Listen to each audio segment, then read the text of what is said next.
Pré-COP 2027 à Yangambi, Jean-Michel Sama-Lukonde Kyenge réitère l'engagement du gouvernement congolais pour œuvrer pour le développement durable de l'économie congolaise. Rentrée scolaire 2022-2023 en République démocratique du Congo. Le go a été donné à l'Athénée de Kisangani. Voilà tout pour le sommaire. Madame, Monsieur, bonjour et merci d'être avec nous dans cette livraison de l'actualité sur la télévision nationale congolaise. Ce journal part de Yangambi dans la province de la Chopo où le Premier ministre Jean-Michel Sama-Lukonde Kyenge a lancé les travaux préparatoires de la COP 27 et cela en prélude de la conférence internationale sur le changement climatique qui se tiendra en Égypte du 7 au 18 novembre 2022.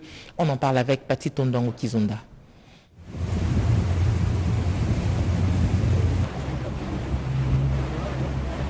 L'épithète de la République démocratique du Congo comme pays solution contre les réchauffements climatiques se confirme davantage. Les travaux en prévision de la 27e conférence internationale sur les changements climatiques ont ouvert les rideaux ce lundi 5 septembre 2022 à la cité de Yangambi, dans le territoire d'Isangui, dans la province de la Chopo. Le Premier ministre Jean-Michel Sama-Lukonde Kyenge a lancé ces forums internationaux et scientifiques sur les forêts du bassin du Congo et d'autres bassins tropicaux dans la perspective d'assurer la promotion de l'économie verte, résiliente et à faible émission de carbone. Une façon de lutter contre les changements climatiques. Je fonde l'espoir qu'au sortir de ce forum international, des options pratiques, politiques et scientifiques innovantes seront proposées en vue de renforcer la conservation et la sauvegarde de ces écosystèmes dans le but de garantir le développement socio-économique vert des populations du bassin du Congo, qui en tant que premier gardien de ses forêts et de sa biodiversité doivent en être les premiers bénéficiaires. Selon les chefs du gouvernement, plusieurs scientifiques nationaux et internationaux vont ainsi réfléchir sur les modes de gestion rationnelle et durable d'importantes ressources naturelles de la République démocratique du Congo, du reste des pays solutions contre ces nouveaux phénomènes naturels. Cette réflexion des scientifiques va s'étendre aussi aux bassins tropicaux d'Amazonie et d'Indonésie pour les services écosystémiques analogues de protection et de préservation de l'humanité. Un tel forum ne peut que satisfaire les attentes de la République démocratique du Congo sous le haut patronage du chef de l'État, Félix-Antoine Tshisekedi Tshilombo. Des résolutions pragmatiques qui sortiront de ces assises vont renforcer la conservation et la sauvegarde des écosystèmes afin de garantir le développement socio-économique pour le bien-être des populations du bassin du Congo, première gardienne de ces forêts et de la biodiversité. F. Bazaïba, vice-premier ministre de l'Environnement, est revenu sur les choix de Yangambi qui s'est justifié par la présence dans cette agglomération d'un important institut national pour la recherche agronomique, INERA, une grande réserve de biodiversité mondiale reconnue. Juste après le lancement de la pré-COP 27, le cortège du Premier ministre Jean-Michel Sama-Lukonde Kyenge a pris la direction du site Congo Flux à 13 km de Yangambi, où le chef du gouvernement est allé visiter la tour à flux. Et pour immortaliser cette journée scientifique sur les changements climatiques, le Premier ministre a planté un arbre. Après 2 mois de vacances, les Bleus-Blancs ont repris le chemin de l'école depuis hier lundi 5 septembre. Le go de la rentrée scolaire 2022-2023 a été donné à partir de la province de la Chopo à Kisangani par le Premier ministre Jean-Michel Sama-Lukonde Kyenge qui s'est rendu personnellement à l'Athénée de Kisangani. Reportage. Vous êtes ce qui est le plus cher à la République, car vous constituez notre avenir. Et si nous voulons garantir cet avenir, cela passe par votre formation, pour que demain, la République démocratique du Congo puisse hisser haut son drapeau de par son développement que vous avez assuré. C'est en ces termes que le Premier ministre a lancé officiellement la rentrée scolaire 2022-2023 sur toute l'étendue du territoire national. Et cette année, près de 31 millions d'élèves sont inscrits. Et ce sont les Bleus Blancs de la province de la Chopo qui ont été à l'honneur ce lundi 5 septembre 2022, jour de la rentrée des classes. Un hommage mérité a été rendu aux enseignants pour les sacrifices consentis dans la formation de ces élites de demain. Comment arriver à cette formation si jamais vous n'avez pas ces formateurs? Ils vont assurer que demain vous soyez l'élite de ce pays. Et pourquoi je voudrais retourner dans le corps professoral pour leur dire d'abord merci. Non seulement pour tout le travail qu'ils ont abattu jusqu'ici. À l'Athénée de Kisangani, dans la commune de Makiso, Jean-Michel Samalukonde Kienge est revenu sur la gratuité de l'enseignement, programme phare du chef de l'État Félix-Antoine Tshisekedi Tshilombo. Grâce à cette vision, nous avons vu l'année passée plus de 4 millions d'élèves rejoindre les bancs des classes. Cette année, c'est près de 31 millions au total d'élèves qui sont attendus. À l'Athénée de Kisangani, de la commune de Makiso, Jean-Michel Samalukonde Kienge est revenu sur la gratuité de l'enseignement comme priorité de son gouvernement au programme phare du chef de l'État, Félix-Antoine Tshisekedi Tshilombo. La cérémonie s'est déroulée en présence de la vice-ministre de l'enseignement primaire et secondaire, Aminata Namassia. Près de 31 millions d'élèves sont attendus pour l'année scolaire 2022-2023 sur l'étendue du territoire national. Le ministre de l'EPST, allais-je dire, Tony Mwaba, milite contre les antivaleurs en milieu scolaire. On en parle avec Anastasie Dumbo. Contrairement aux années précédentes, l'année scolaire 2022-2023 se veut une rentrée apaisée sur tous les territoires nationaux. Et pour preuve, il n'y a pas de mouvement de grève. La plupart des organisations syndicales, pas toutes, se sont réjouies des efforts que conjugue le gouvernement. Les élèves ont repris le chemin de l'école et dans certaines écoles, les inscriptions se poursuivent. Le ministre de l'enseignement primaire, secondaire et technique, Tony Mwaba Kazadi, rappelle aux gestionnaires des écoles à lutter contre les antivaleurs et dicté lors de réunions organisées à la veille de cette rentrée scolaire. J'ai fixé 18 balises qui devront constituer notre boussole dans la marche vers des lendemains prometteurs d'une jeunesse de mieux en mieux formée. Il s'agit d'évaluer en permanence la gratuité afin de découvrir tous ceux qui, d'une manière et d'une autre, tenteront de saboter cette mesure phare du président de la République et chef de l'État, de proscrire toute perception des frais qui ne sont pas prévus dans la circulaire, fixant les frais et de mettre hors d'état de nuire par tous les moyens de droit ceux qui tenteront de se livrer à cette antivaleur. La vente des uniformes, les monnayages des inscriptions, la quarantaine des élèves et les acomptes, parfois certains chefs d'établissement scolaires foulent au pied des instructions de la hiérarchie. Pour ce premier jour de classe, Tony Mwaba, accompagné du ministre provincial de la ville-province Kinshasa de l'éducation, a assisté aux différentes leçons données, une façon d'encourager les élèves et les enseignants aux engagements pris pour une rentrée scolaire effective, sanctionnée par la signature du livret d'or. Et puis, dans les camps militaires, la vice-ministre de la Défense a fait la ronde de différentes écoles pour se rendre compte de l'effectivité de la rentrée scolaire. Elle s'est rassurée de la réhabilitation de certaines écoles également. Au reportage.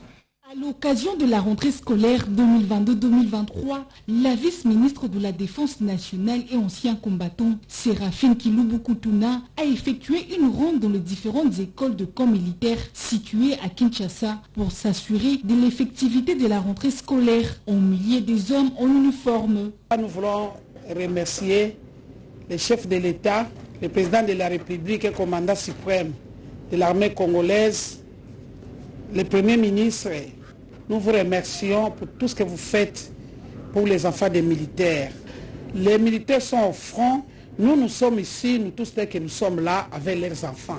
Donc qu'ils soient apaisés, nous sommes en train de travailler, chacun ce qui lui concerne par rapport à ses tâches. Il n'y a rien qui soit en paix là où ils sont, qui se battent pour la nation et nous sommes ici pour nous occuper de leur famille. Elle a fait les constats de la réhabilitation de certaines écoles, mais aussi de la construction d'autres nouvelles écoles et à cet effet remercie les chefs de l'État et rassure les militaires de la promptitude du gouvernement à garantir l'éducation de leurs enfants. Au soutenir la gratuité de l'enseignement de base, le député national Gaël Boussa a procédé à la remise de fournitures scolaires à près de 12 000 parents d'élèves dans le district de Lukunga. On en parle dans ce reportage de Cédric Enina. C'est un geste qui vient en appui à la gratuité de l'enseignement de base. 12 335 enfants dotés en fournitures scolaires. Nous sommes au-delà de la simple symbolique. Ces gestes de générosité portent la signature de l'ancien rapporteur du bureau d'âge de la Chambre basse du Parlement, Gaël Boussa Abamboulé, et secrétaire national de la jeunesse du CDR à l'endroit des membres de ces partis et un nombre important de la structure Les Amis de Gaël Boussa dans toutes les cellules de Lukunga, son fief naturel. Un seul message au cours de ces grands rassemblements, le soutien sans faille à la gratuité de l'enseignement des bases tel que voulu par le chef de l'État Félix-Antoine Tshisekedi Tshilombo. Nous sommes présents en ces lieux pour accompagner nos enfants et petits frères en cette période de la rentrée des classes. Car l'avenir d'une nation dépend de la jeunesse, dit-on. Le chef de l'État se bat bec et ongle pour la gratuité de l'enseignement de base. Je vous rassure que la gratuité de l'enseignement de base est réellement effective. En dehors des œuvres sociales traditionnelles, les Amis de Gaël Boussa s'illustrent également dans l'appui à l'entrepreneuriat féminin. Rentrée scolaire 2023-2022-2023, on en parle encore une fois de plus. La fondation Mukua dans le district de la Tchangou a remis des kits scolaires aux membres de sa fondation, une façon de soutenir la gratuité de l'enseignement de base. Plus de 500 enfants ont bénéficié de ces dons composés de fournitures et kits scolaires et c'est à travers leurs parents, membres de la fondation Mukua Koudi FMK en sigle. 6 cellules de cette fondation basées dans le district de Tchangou ont été visitées et ont également bénéficié de ces dons remis avec amour par le président de la fondation qui porte son nom. Njili, Pascal, Massina, Mapela, Rai, Massina quartier 3 et Siforko, partout où il est passé, Scotty Mukua Koudi a apporté un message d'espoir et d'assurance aux membres de sa fondation. Il a également saisi cette occasion pour donner les mobiles de son action. Pourquoi nous sommes venus donner cela? Pour soutenir l'action du chef de l'État, Félix-Antoine Tshisekedi, qui a décrété la gratuité de l'enseignement de base sur toute l'étendue de la République. Et nous, étant fondation, nous avons vu que ces enfants qui partent à l'école gratuitement, il y a certains qui ont des difficultés pour avoir des fournitures scolaires. D'où la fondation s'est organisée pour donner à ces enfants quelques fournitures scolaires. Comme notre objectif dit, nous sommes FMK pour redonner l'espoir et laisser un héritage meilleur. Ce don permettra aux enfants de reprendre le chemin de l'école avec sourire, a précisé Scotty Mukua. Natif de la Tchangou, il se donne également l'objectif de redorer l'image ternie de ces districts. Ainsi, il compte également mener plusieurs actions pour lutter contre les antivaleurs et valoriser la Tchangou. Redonner l'espoir et laisser un héritage, telle est la devise de la fondation Mukua Koudi. En diplomatie, une forte délégation des parlementaires belges a été reçue par le premier vice-président de la Chambre haute du Parlement. Les deux parties ont pris l'engagement de travailler en synergie. Annie Balaka. Restauration de relations entre la RDC et la Belgique. Une délégation de 9 personnes conduite par le président de la commission spéciale du passé colonial, a été reçue en audience par le premier vice-président du Sénat, l'honorable sénateur Edimounde Lakankou. Bien qu'émaillé par un passé douloureux, aux conséquences fâcheuses, l'heure est à la restauration de relations entre les deux pays, la RDC et la Belgique, qui passe notamment par la réconciliation et la réparation. On est venu ici de la Belgique afin de discuter le passé colonial et d'avoir un dialogue ouvert avec vous, les Congolais, quand même les premiers concernés. C'est un débat qui vit en Belgique. On a une responsabilité morale vis-à-vis de votre pays. Et donc, l'objectif de notre mission, c'est de voir ensemble comment est-ce qu'on peut reconnaître ce passé colonial, comment est-ce qu'on peut construire une nouvelle relation entre nos deux pays. Du côté de la Chambre haute du Parlement, l'honorable Eddy Mundela a fait savoir à ses hôtes l'appropriation de cette question du passé colonial par le législateur qui va être traitée en toute urgence. Une séance qui a connu également la participation du deuxième vice-président du Sénat, l'honorable Sangouma, et celle de l'ambassadeur de la Belgique. Une autre audience est celle de la chargée des questions politiques à l'ambassade d'Allemagne en RDC, aussi à l'ambassadeur du Kenya en République démocratique du Congo. Tous ces échanges ont tourné autour des élections en République démocratique du Congo. Eddy Mundela a rassuré de la ferme volonté du chef de l'État, Félix Antoine Tshisekedi Tshilombo, d'organiser les élections dans les délais constitutionnels. Réunion mixte ministère de l'Intérieur et Sécurité et celui de la Défense nationale autour des nouvelles mesures pour mettre fin au conflit entre le peuple Téké et Yaka. Une réunion présidée par le vice-premier ministre, ministre de l'Intérieur et Sécurité, Daniel Asselo Okito. On en parle dans ce reportage de José Baitombo. Sur le terrain, il nous semble que la situation n'est pas bonne, parce que nous continuons à enregistrer des morts du fait de la volonté belliqueuse de certains de nos compatriotes qui se sont retirés dans des forêts, dans la brousse. Ainsi, je me suis senti dans l'obligation de pouvoir partager les informations pour nous permettre ensemble de voir ce qu'il peut être fait le plus rapidement possible pour que ce qu'on nous demande de faire sur certains tronçons de nos provinces, les 3 provinces maintenant, parce qu'il faut ajouter la province de Kwilu, qu'est-ce que nous devons faire? C'est que les forces armées auraient comme besoin, c'est que les policiers pouvaient eux également avoir comme besoin.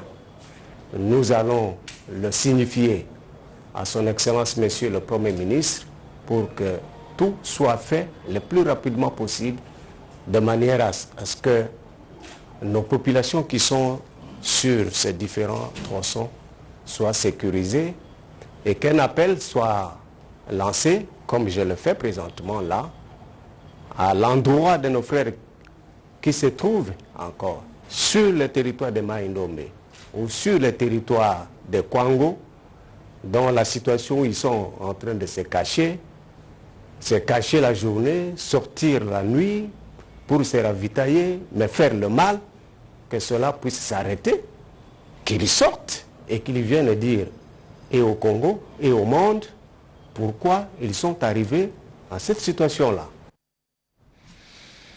La Direction générale des migrations a une fois de plus expulsé les étrangers en situation irrégulière sur le territoire congolais, une façon de s'inscrire dans le cadre du contrôle effectué par la DGM afin de réglementer l'entrée des étrangers sur le territoire national. Nicole Cessep pour des précisions. Mission sur toute l'étendue du territoire national afin de faire respecter les lois et principes de migration en République démocratique du Congo. La Direction générale des migrations a une fois de plus expulsé les étrangers en situation irrégulière.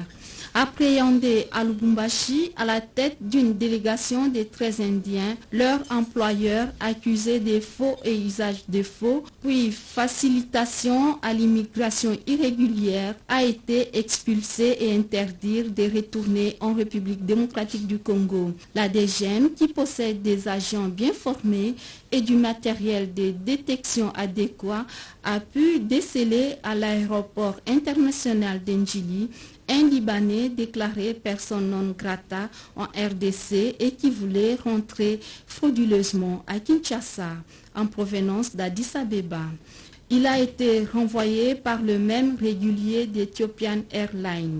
D'origine indienne, Zen, lui, a également été renvoyé pour séjour irrégulier et indigence. La République démocratique du Congo reste un pays hospitalier, mais la DGM tient au respect des lois telles qu'imprimées par son directeur général, Roland Kachantale. Ouverture atelier sur la météorologie, c'est le ministre des Transports et Voies de Communication, représentant du vice-premier ministre, ministre de l'Environnement, qui a procédé à l'ouverture de ces travaux. Reportage. L'Agence nationale de météorologie, télédétection par satellite, Metelsat, se met au pas face aux pratiques normalisées et recommandations des conventions internationales sur l'adaptation au changement climatique. C'est dans cette optique que le ministre des Transports, Voies de Communication et Désenclavement, Chérubin Okende, a ouvert cet atelier national d'élaboration et validation de l'avant-projet de loi portant organisation des services de météorologie et de l'hydrologie opérationnelle en RDC. Notre administration météorologique doit avoir un cadre juridique qui permette une coordination harmonieuse des activités climatologiques et météorologiques dans notre pays afin de recouvrer, entre autres, les coûts dus notamment à l'assistance météorologique au transport multimodal. Les experts juristes et techniciens de ministères et services concernés se sont donné 15 jours de travaux pour doter la RDC d'un cadre juridique en matière de météorologie et d'hydrologie. Le pays a besoin de se doter d'une loi qui organise le service de la météorologie et de l'hydrologie opérationnelle. C'est dans ce cadre-là que le gouvernement a bénéficié de l'appui financier de la Banque mondiale et qui a permis à ce que nous puissions élaborer un avant-projet de loi dans ce secteur. C'est pour réfléchir et valider le projet de loi sur la météorologie. Une fois élaboré et validé, cet avant-projet de loi sera soumis au Parlement pour examen et adoption. Réunion d'identification pour l'employabilité des jeunes. La ministre d'État, la ministre de l'Emploi, Travail et Prévoyance sociale a partagé les différentes réformes de son secteur au cours de cette rencontre. On en parle dans ce reportage. Cette réunion d'une grande importance avait pour objet l'identification et la préparation d'un nouveau projet en vue d'améliorer l'employabilité et l'entrepreneuriat des jeunes en République démocratique du Congo. La ministre de l'Emploi, Travail et Prévoyance sociale, Claudine Doucy-Kembe, a partagé les différentes réformes qu'elle a initiées et les avancées significatives enregistrées dans son portefeuille au travers des différents établissements sous tutelle présents à la réunion. En présentiel et en ligne, le représentant de la Banque africaine de développement est plus que satisfait du déroulement de cette rencontre.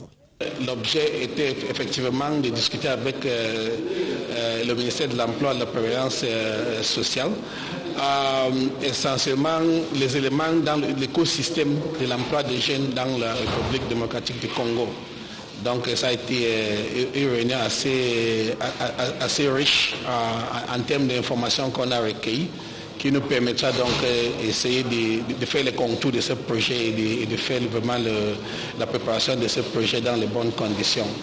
La problématique liée à la santé et sécurité au travail, la mise en place des incubateurs au sein de l'INPP, en passant par le climat de paix maintenu grâce au dialogue social instauré par la numéro 1 de l'emploi, toutes ces questions ont été passées au peigne fin lors de ces échanges. La journée info-sensibilisation sur les outils genre et inclusion de la CENI s'est tenue le lundi 5 septembre dernier. Ces travaux qui visent à inspirer un autre élan par rapport à cette question ont été présidés par le deuxième vice-président de la CENI, Didi Manara. D'autres détails dans ce reportage de Teti Samba. L'objectif de ces travaux est de recueillir les avis et considérations pour les éventuels amendements avant la validation finale de ces outils par l'Assemblée plénière de la Commission électorale nationale indépendante. La journée info-sensibilisation sur les outils genre et inclusion de la CENI a été ouverte par le deuxième vice-président de la Commission électorale nationale indépendante, Didi Manara Linga. Le nouveau leadership managérial incarné par le président Denis Kadima a voulu donner un autre élan par rapport à cette question. Nous avons connu quand même un petit progrès, et ça il faudra le noter déjà, par rapport à la loi électorale actuelle. Et ça, je voudrais quand même de manière particulière saluer notre desk juridique. Ils ont réussi à convaincre les élus pour ne pas donner la caution sur toutes les listes qui auront inscrit les femmes dans la composition. Bien auparavant, Madame Joséphine Dalula, membre de la plénière, a circonscrit le contour de cette journée. La journée info-sensibilisation sur les outils genre et inclusion de la CENI s'articule autour des échanges sur les contenus des outils liés à la politique et à la stratégie genre et inclusion, ainsi que leur plan de mise en œuvre au sein de la centrale et ailleurs. De son côté, Désiré Molekela, directeur de sensibilisation, a présenté outre l'agenda des objectifs et des résultats attendus, ainsi que les questions logistiques et administratives. Et puis, dans la province de la Mongala, le nouveau gouverneur a pris officiellement ses fonctions depuis le samedi 3 septembre dernier. César Limbaya, c'est de lui qu'il s'agit, a donné le coup d'envoi pour la rentrée scolaire 2022-2023 dans la province de la Mongala. On en parle avec Rodé Panda. Aussitôt arrivé à Lissala, chef-lieu des institutions provinciales, le 2 septembre dernier, le gouverneur élu, Maître César Limbaya Mbangisam, a pris ses fonctions officiellement ce samedi 3 septembre. La cérémonie de remise-reprise organisée à l'esplanade du gouvernorat a été présidée par l'inspecteur provincial de la territoriale, Norbert Litalen Longilima, qui a encouragé le gouverneur à apporter un nouveau souffle et amener la province de la Mongala au bon port. Faisant la lecture des visages de ses administrés, le chef de l'exécutif provincial a directement compris leurs attentes et aspirations profondes. Ainsi, il leur a dévoilé son programme, qui est son cheval de bataille fondé sur le développement de cette entité. Je vous rassure, chers partenaires du secteur clé de la vie qu'est l'éducation, gouvernement provincial de la Mongala, à travers ma modeste personne, ne ménagera d'aucun effort pour soutenir et accompagner le secteur ô combien importantissime de l'éducation dans ma province, nonobstant les difficultés. Juste après la cérémonie de prise de fonction, Maître César Limbaya a fait la ronde de la ville de Lissala, miroir de la Mongala, pour palper les vrais problèmes de la population, notamment les érosions dans la ville, le manque d'eau potable et l'électricité, ainsi que, sans compter, les mauvaises conditions de marchands et marchandes. La rentrée scolaire, aussi effective ce lundi 5 septembre 2022 dans la province de la Mongala. Le gouverneur de province, César Limbaya, a donné le coup d'envoi en présence de tous les acteurs et partenaires de l'éducation, assisté du directeur provincial de l'EPST Mongala 1, Roger Kelo Sazi, qui a martelé sur la qualité de l'enseignement qu'il faut préserver, tel que décrété pour 2016-2025. Le chef de l'exécutif provincial, le gouverneur de la province de la Mongala, a souligné que la gratuité de l'enseignement pour les cycles primaires, prônée par le chef de l'État Félix-Antoine Tshisekedi Tshilombo, demeure et il faut le respecter. Les contrevenants et les brebis galeuses, champions en antivaleur, ne seront pas tolérés. Et pour terminer ce journal, nous allons nous rendre dans la province du Lualaba où séjourne la ministre d'État en charge du portefeuille, Adel Kainda Maïna, a doté le village Mwachisende d'une grande église, motif de satisfaction pour ses compatriotes qui ont promis un soutien spirituel et des prières intenses pour la restauration de la paix sur l'étendue du territoire national. Angèle Mabiala et Lintumba, nos envoyés spéciaux, nous en parlent. Voici à quoi ressemblait jadis l'église méthodiste du village Mwachisenge créée en 1922. Il a fallu attendre 100 ans pour qu'une volonté manifeste d'une ressortissante de cette partie du pays mette en œuvre sa foi chrétienne en dotant son village natal d'une église moderne. Imaginez la joie de ses frères et sœurs du terroir. Après que l'initiatrice de ce projet, qui va certainement bénéficier de génération en génération, ait remis les clés de l'église entre les mains du pasteur responsable, les chrétiennes et chrétiennes ont dédié cette œuvre entre les mains de Dieu et ont prié pour que les mains de la princesse Adel Kainda Maïna ne soient jamais sèches afin qu'elle ne manque de rien.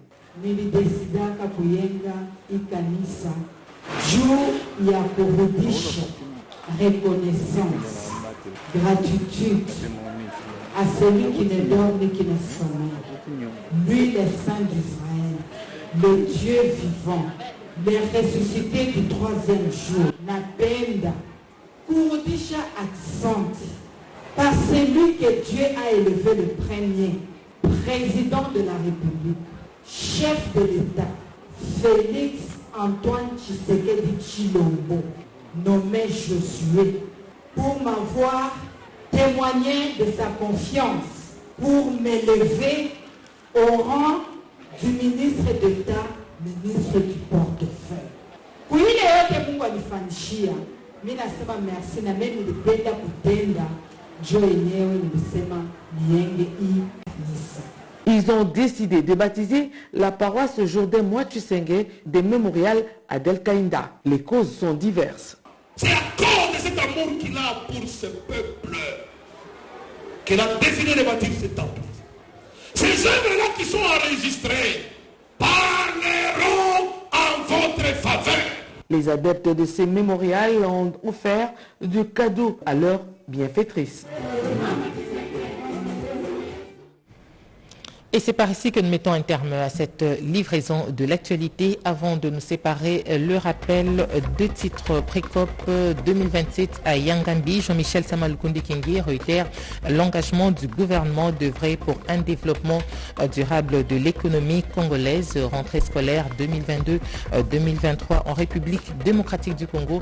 Le go a été donné à l'Athénée de Kisangani. Madame, Monsieur, nous vous disons merci de nous avoir suivis. Merci à Patrick Papula, Tacha Kimbembi Machini et Papi Voilé qui ont réalisé ce journal. Guilhem Mokoko, Henri Elmassi et Émile Zola qui ont assuré la partie technique. Ce journal a été coordonné par Jacques Abouaba, Moukoumina Segdouga. L'information continue sur nos antennes en français dans les 4 langues nationales.